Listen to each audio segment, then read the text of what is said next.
Magandang araw po. Ako si Noberto M. Pandinoble mula sa People's Coalition for Decent Work, PCDW, isang organisasyong nakikipaglaban para sa karapatan ng mga manggagawa.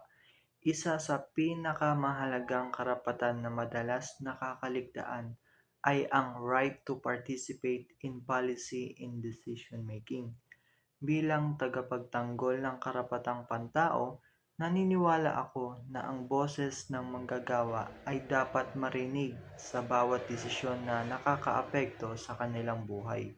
Ang karapatang ito ay nakasaad sa Labor Code of the Philippines na nagbibigay ng puwang para sa manggagawa na makilahok sa paggawa ng polisiya at mga desisyon sa kanilang lugar ng trabaho.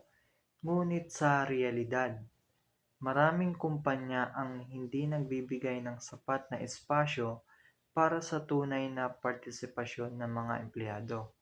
Kapag may boses ang manggagawa sa isang desisyon, mas nagiging makatarungan ang mga polisiya, mas tumataas ang morale at mas nagiging produktibo ang buong organisasyon.